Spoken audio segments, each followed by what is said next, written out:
Bismillahirrahmanirrahim. Assalamualaikum warahmatullahi wabarakatuh. Alhamdulillahirabbil alamin wassalatu wassalamu ala asyrafil anbiya'i wal mursalin sayyidina Muhammadin wa ala alihi wa sahbihi ajmain, amma ba'd. Usikum wa iyaya bitaqwallah faqad fazal muttaqun. Ayyuhal ikhwa wal akhwat, a'azani Allah wa iyyakum ajmain.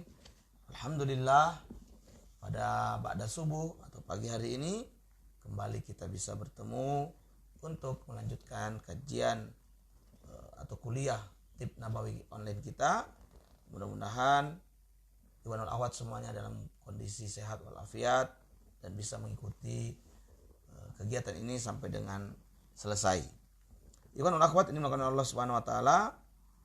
Pada pertemuan yang lalu kita sudah mengkaji dua penyakit, yaitu yang sudah kita bahas adalah tentang alergi dan juga tentang amandel. Dan pada kesempatan pagi hari ini kita akan lanjutkan dengan kajian dan resep penyakit yang ketiga, yaitu tentang ambeien ataupun wasir. Ya. Nah, ambeien atau wasir atau dalam istilah Inggris asingnya disebut inflamed hemorrhoid, ya. Ini adalah jenis penyakit yang juga banyak menimpa, ya, atau mengenai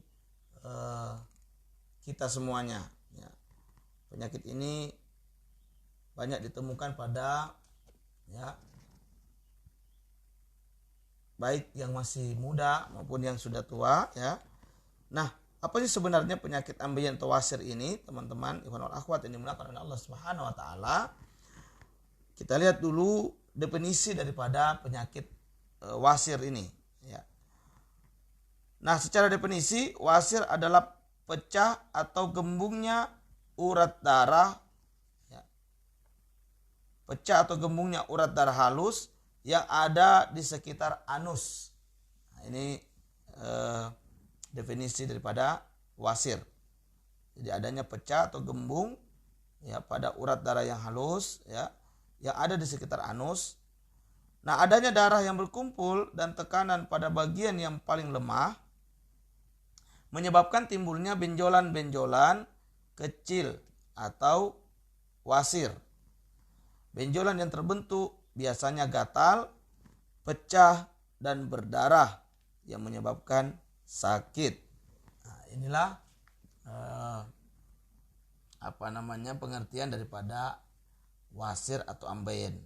Jadi adanya pecah ataupun gembung, ya, pada urat darah halus yang ada di sekitar anus kita. Yang kemudian di mana ketika darah yang berkumpul dan tekanan pada bagian yang paling lemah menyebabkan, yaitu adanya ketegangan otot-otot di sekitar perut, ya, karena berbagai faktor, diantaranya seperti sembelit, kehamilan, mengangkat beban berat, atau kebiasaan duduk yang terlalu lama, ya. Ini diantara penyebab umum dari terjadinya wasir, yaitu kondisi di mana terjadi pecah atau gembungnya urat darah halus pada sekitar anus, ya. Ini terjadi karena biasanya disebabkan secara umum adanya ketegangan otot-otot di sekitar perut, ya, karena berbagai faktor, baik itu karena sembelit, karena kehamilan, mengangkat beban berat, ataupun duduk terlalu lama. Nah, ikhwan wal akhwat ini dimuliakan oleh Allah Subhanahu wa taala, ya. Berarti secara umum agar jangan, ya, kita terkena penyakit wasir atau ambeien ini, maka hindarilah hal-hal yang bisa menyebabkan terjadinya ketegangan otot, ya, pada sekitar perut, ya. Di antaranya jangan terlalu duduk lama, ya, dalam kondisi lama. Ya, hendaknya ada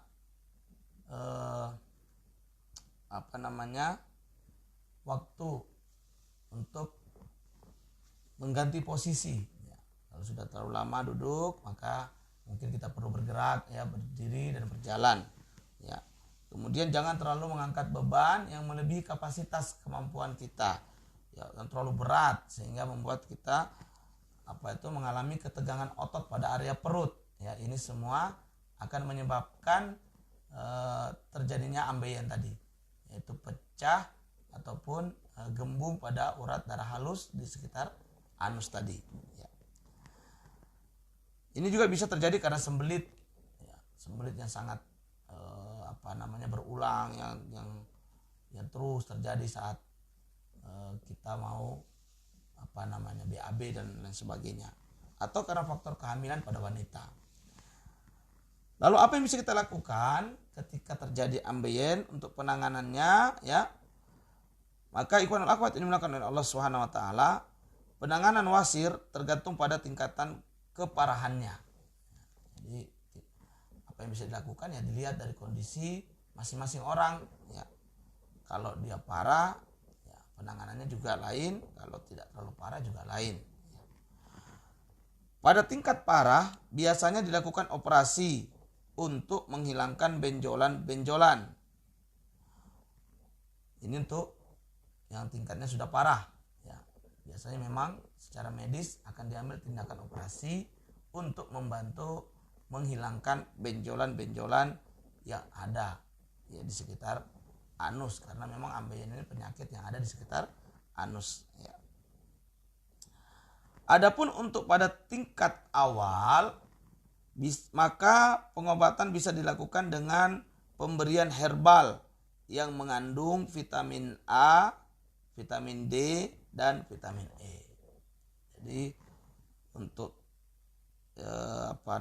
tingkat awal wasir ini atau ambeien ini, maka konsumsilah herbal yang mengandung vitamin A, D, dan E. Makan makanan yang kaya serat, minum air putih yang cukup, dan olahraga yang teratur merupakan pola hidup yang harus menjadi prioritas. Ya. Inilah, ya, teman-teman yang dimuliakan oleh Allah Subhanahu wa taala, ikhwanul akhwat dimanapun Anda berada, maka penting bagi kita untuk selalu menjaga pola hidup sehat, ya. Makan dan minum yang teratur, makan dan minum yang cukup nutrisi, ya. Ya, seperti apa yang disebutkan di buku ini, ketika kita ingin menghindari atau mengobati penyakit-penyakit ambeien, ya, seperti ambeien ini, maka perbanyak makan makanan yang mengandung serat, ya. Begitu juga minum air putih yang cukup, ya. Kita sudah sampaikan pada pertemuan-pertemuan sebelumnya, air putih ini minimal sekali kita minum, ya, 8 gelas atau 2 liter, ya. Itu kita minum dalam sehari, ya, semalam, ya, untuk mencukupi kebutuhan air kita, dan setiap orang juga tentu berbeda kebutuhan airnya, ya. Namun air putih ini sangat baik untuk kesehatan, ya, dikonsumsi, ya, secukupnya. Kemudian jangan lupa olahraga. Nah, ini banyak kita ini kalau sudah sibuk dengan aktivitas pekerjaan kita, sehingga kita hampir tidak punya waktu lagi untuk berolahraga, ya. Nah, ini biasa terjadi pada orang-orang yang sudah berusia di atas, ya, 30, ya, 35, 40 tahun. Ini sudah mulai malas bergerak untuk berolahraga. Padahal olahraga ini sangat baik untuk membantu kita dalam menjaga kesehatan tubuh kita, ya. Olahraga tidak perlu lama, ya. Ya, kita mulai dari yang sederhana, pemanasan, perenggangan 15 menit sampai dengan 30 menit, atau, ya, maksimal sekali mungkin 1 jam, ya. Dalam sehari, ya, hendaknya kita memiliki waktu untuk berolahraga, ya. Lalu ikhwanul akhwat yang dilakukan Allah Subhanahu wa taala, kira-kira gejala apa yang bisa terlihat ketika orang itu akan mengalami gangguan ambeien ataupun wasir ini, ya. Gejala yang akan muncul, yang pertama, muncul benjolan di sekitar anus ketika buang air besar yang biasanya masuk lagi dengan sendirinya ataupun perlu bantuan tangan untuk memasukkannya kembali. Ini gejala pertama. Jadi ditemukan ada benjolan. Saat kita BAB itu biasa dia keluar, muncul. Nah ini bisa dia kadang masuk kembali, kadang juga perlu dibantu dengan dorongan tangan. Ya. Yang kedua, di antara gejala yang akan muncul adalah kadang-kadang terjadi pendarahan. Nah ini ya biasanya BAB-nya ya disertai dengan adanya darah. Ya. Ini bisa dicek juga kalau ada darah apakah terjadi wasir ya atau yang lain. Yang ketiga, timbul rasa nyeri pada anus ketika terkena gesekan. Nah, ini gejala yang berikutnya. Adanya rasa nyeri ya ketika terjadi gesekan di anus ya. Yang keempat, terkadang mengeluarkan lendir sehingga menimbulkan perasaan seolah-olah ada kotoran yang belum dikeluarkan. Ini juga merupakan gejala yang bisa ditemukan pada kasus ambeien atau wasir. Itu seolah-olah ada lendir yang itu membuat kita merasa, oh ini kok seperti ada kotoran ya yang belum keluar tuntas gitu ya. Nah, ini kalau ada gejala-gejala ini, maka teman-teman ikhwanul akhwat ini maka Allah hendaknya bisa melakukan pemeriksaan ya. Lalu kemudian jangan lupa konsumsi herbal-herbal yang mengandung vitamin A, D dan E tadi. Kemudian saran apa yang bisa kita lakukan ya ataupun saran apa yang bisa diberikan kepada orang-orang yang mengalami gangguan ambeien atau wasir ini? Yang pertama, perbanyak konsumsi makanan berserat tinggi. Ini yang pertama, konsumsilah makanan-makanan yang memiliki serat yang cukup tinggi. Apa saja itu? Seperti sayuran, ya, buah-buahan, dan biji-bijian yang berfungsi untuk memperlunak tinja sehingga mudah dikeluarkan. Ya, apa saja misalnya ya, kalau yang serat-serat tinggi sayuran gambas bagus juga ya. Kalau buah-buahan pepaya bisa juga ya. Kemudian ya biji-bijian kita makan yang memang bisa membantu melunakkan tinja kita. Yang kedua, hindari duduk terlalu lama karena tekanan pada anus akan semakin memperburuk wasir. Nah ini mungkin untuk teman-teman atau ikhwanul akhwat yang kerjanya banyak duduk, mungkin di kantor gitu ya, duduk berjam-jam ya. Tapi kadang-kadang sekarang ini pekerjaan duduk ini bukan cuma orang-orang yang kerja kantoran ya. Banyak juga yang duduk karena apa? Nah, dia gamer. Nah, ini anak-anak muda biasanya nih ya. Jomblo-jomblo ya. Nah, jomblowati. Nah, ini sudah kalau kena game, nah itu juga kadang-kadang duduknya bisa lama itu ya. Ada yang dari pagi sampai siang, ada yang dari siang terus lanjut ke sore, lanjut ke malam, bahkan ada yang dari maghrib sampai subuh ya. Nah, ini juga bisa memicu terjadinya ambeien ya ketika kita terlalu banyak duduk. Yang berikutnya, saran yang bisa kita lakukan jika muncul nyeri, sebaiknya dalam posisi duduk dan berendam dengan air hangat. Nah, kalau ada nyeri, maka segera ambil posisi duduk dan berendam dengan air hangat. Wah, enak juga ini ya, berendam dengan air hangat ini kan, apalagi pagi-pagi ya.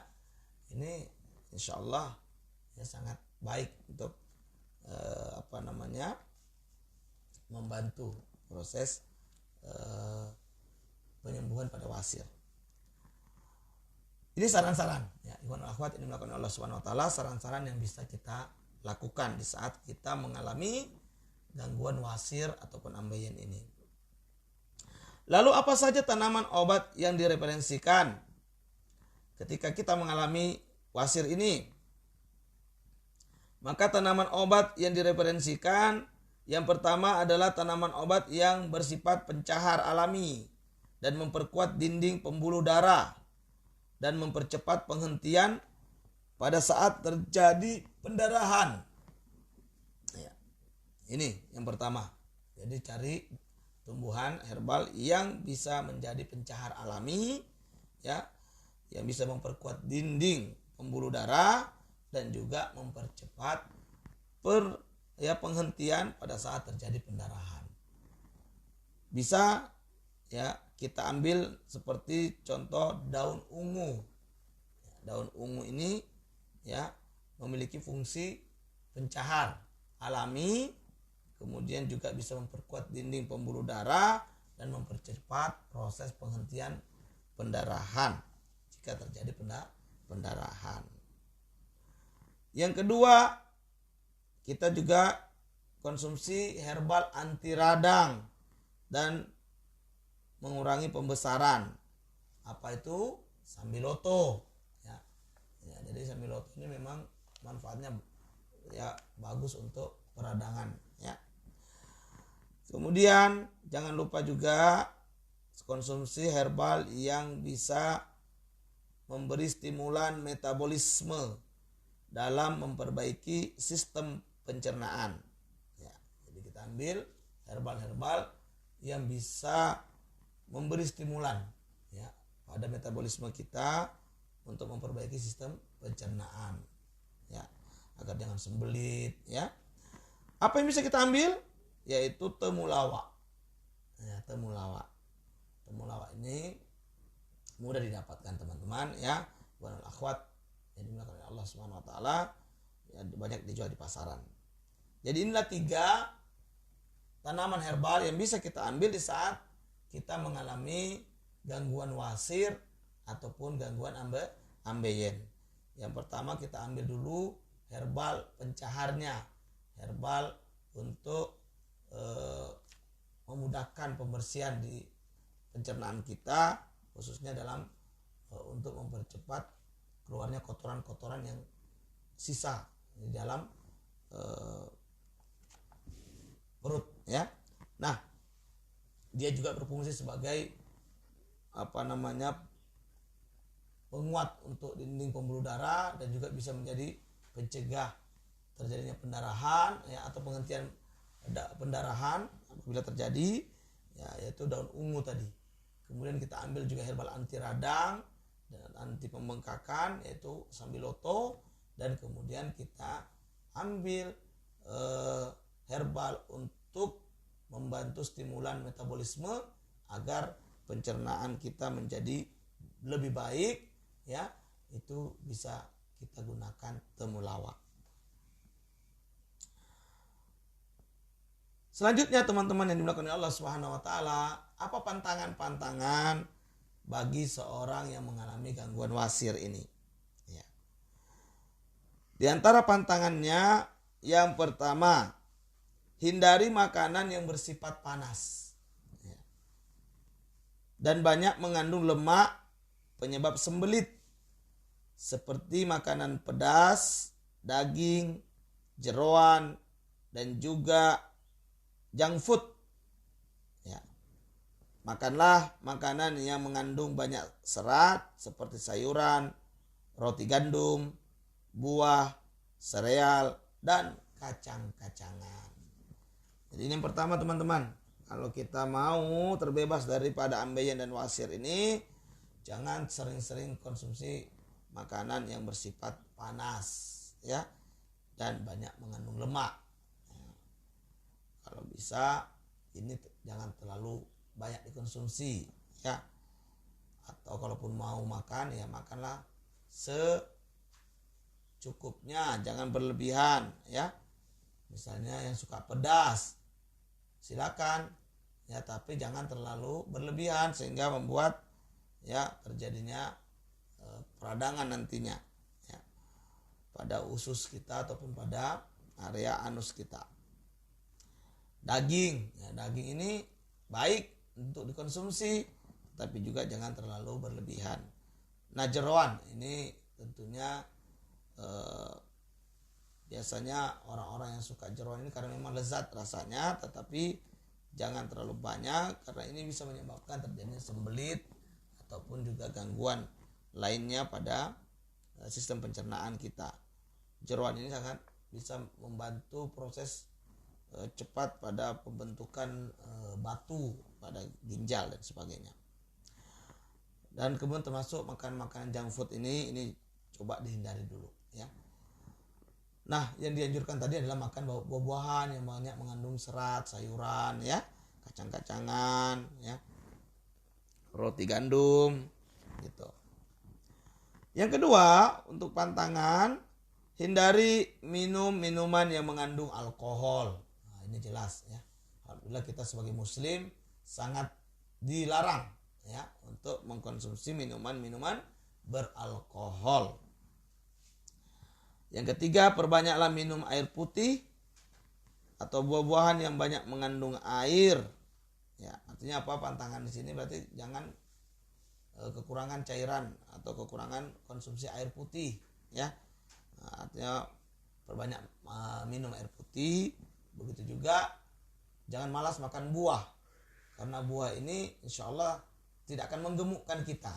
Nah, semakin banyak dikonsumsi dia akan makin baik dan tidak menyebabkan kegemukan. Yang keempat, janganlah menunda-nunda atau menahan-nahan jika ingin buang air besar. Nah, ini juga penting. Ikhwanul akhwat yang dimuliakan oleh Allah. Jangan terlalu banyak menahan di saat ada keinginan untuk sudah buang air besar. Ya, silakan dibuang saja, ngapain ditahan-tahan itu kotoran ya, dibuang saja. Kecuali memang mungkin kondisinya safar ya, yang kemudian sulit untuk mencari tempat ya membuang kotoran, kecuali setelah ditempuh beberapa jauh perjalanan, yaitu mungkin kondisi darurat. Tapi dalam kondisi normal, ketika memang kita sudah merasakan keinginan untuk BAB, ya silakan dibuang saja, jangan ditahan, jangan ditunda-tunda ya. Yang kelima, hindari kebiasaan buruk mengejang yang lama serta dengan tekanan yang tinggi. Ini ya, hindari untuk kondisi mengejang ya, yang lama dan juga tekanan yang tinggi. Yang keenam, kontrol asupan garam. Ya, kontrol asupan garam. Kenapa? Karena kelebihan garam dalam makanan menyebabkan menyusutnya cairan, menyebabkan pembengkakan di semua pembuluh darah dan dapat memperparah wasir. Ya, ini. Ya, jadi jangan terlalu banyak garam dalam makanan kita ini. Ya. Garam ini cuma untuk membantu rasa saja. Ya, maka jangan terlalu banyak. Ya. Saya paling termasuk yang tidak suka kalau makan itu keasinan ya. Nah, ini. Maka makanlah makanan yang tidak terlalu asin, garamnya tidak kebanyakan. Yang berikutnya, hindari duduk atau berdiri lama saat bekerja. Jika sudah duduk 1 jam, lakukan jalan-jalan sedikit. Perbanyak jalan walaupun dengan jarak yang pendek. Nah, ini khususnya teman-teman yang mungkin beraktivitas di kantor yang banyak menyita waktu untuk duduk, cobalah untuk kemudian mengatur sekarang dari saat ini, dari hari ini pola duduknya jangan terlalu lama, jadi diatur. Misalnya setelah duduk 1 jam, berdiri sebentar untuk jalan-jalan, ya mungkin turun tangga, ya dari lantai 2 ke lantai 1, dari lantai 3 ke lantai 2, ke lantai 1, terus naik lagi, ya sambil melakukan peregangan-peregangan otot, ya. Lalu kemudian duduk kembali melanjutkan aktivitas. Ya, ini bisa dilakukan agar kita terhindar daripada penyakit ambeien atau wasir ini. Banyak jalan meski jarak pendek. Ya, di kantor ini sebenarnya bisa banyak jalan ya kan. Ya, dari lantai 4 turun ke lantai 1 saja sudah lumayan itu kalau pakai tangga. Ya, kemudian naik lagi ya kan. atau muter-muter di ruangan situ ya, sekedar untuk membuat badan kita bergerak ya, tidak terlalu lama dengan duduk atau tidak terlalu lama dengan kondisi berdiri. Yang kedelapan, jangan sering-sering mengangkat beban yang berat. Ya, ini ya, artinya beban itu disesuaikan dengan kemampuan kita.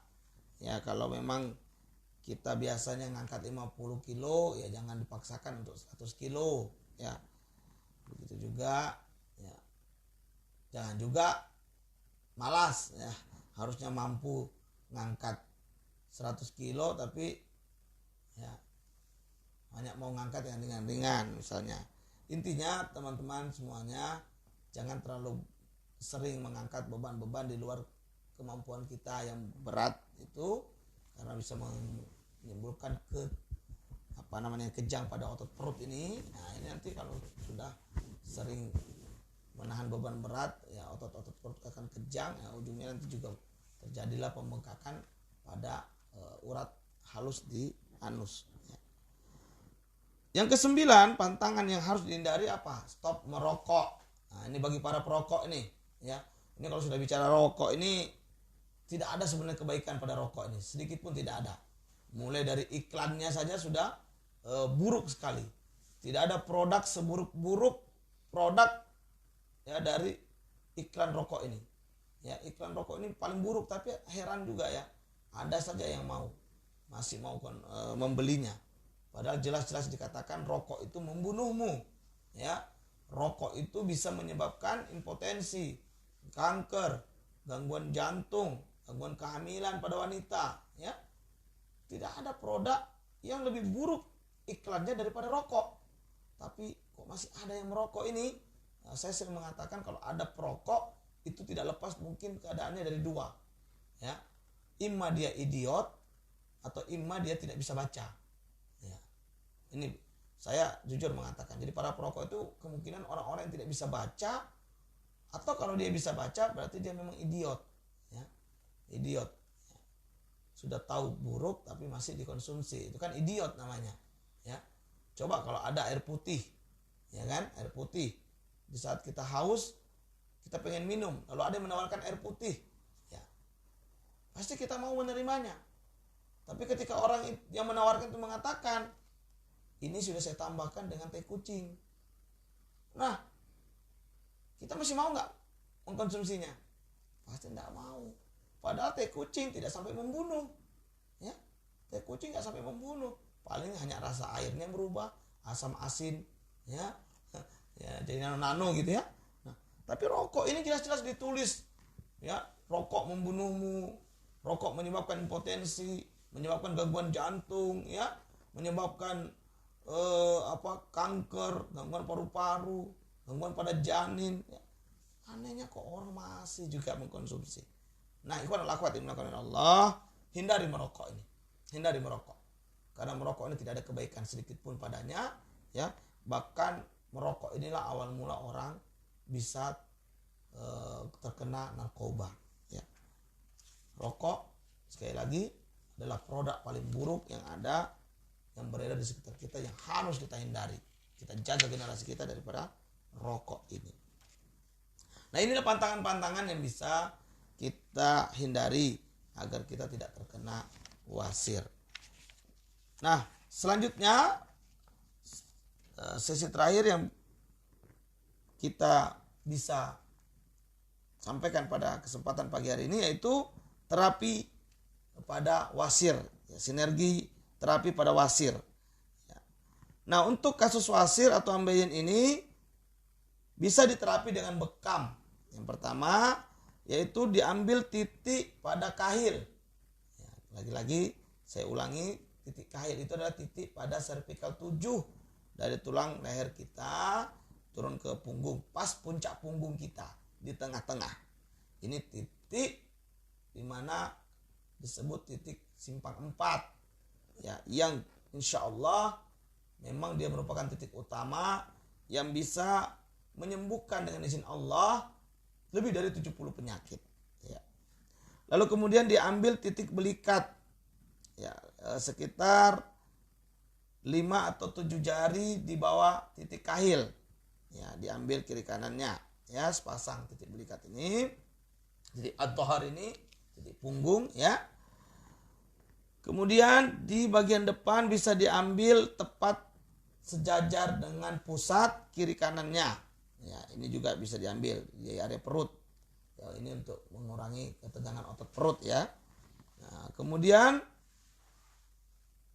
bisa ditambah dengan kop kering pada tulang belakang 5 jari dari titik belikat tadi ya.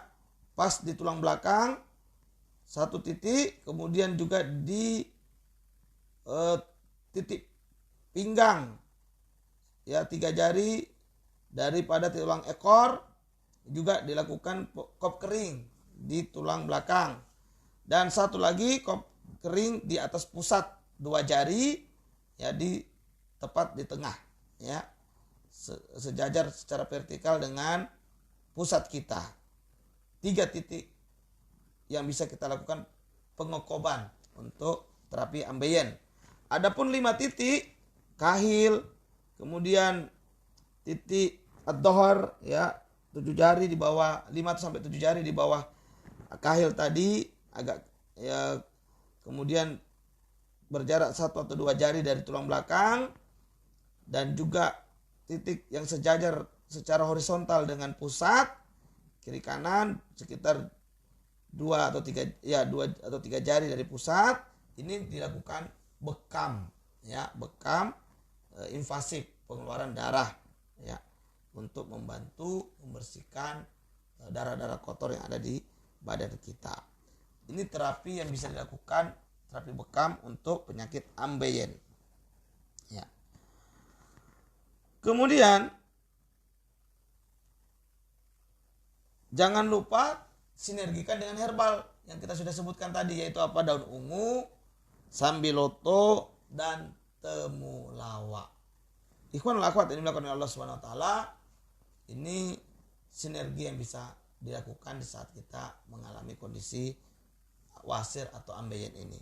Jadi silakan teman-teman yang memiliki gangguan ini untuk coba sinergikan antara mengkonsumsi herbal daun ungu, sambiloto plus temulawak, juga dibantu dengan bekam ya, bekam pada titik kahil ya, titik belikat ya, dhahar bagian atas, kemudian juga titik di titik perut ya, yang mana sejajar dengan secara horizontal dengan pusat kita.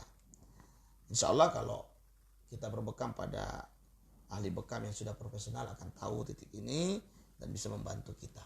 Mudah-mudahan ada manfaat apa yang kita kaji pada kesempatan pagi hari ini, dan semoga ini bisa kita amalkan ataupun kita sampaikan kepada saudara-saudara kita yang lain. Hadanallahu wa iyyakum ajma'in. Subhanakallahumma bihamdik, asyhadu an la ilaha illa anta, astaghfiruka wa atubu ilaik. Billahi taufiq wal hidayah. Assalamualaikum warahmatullahi wabarakatuh.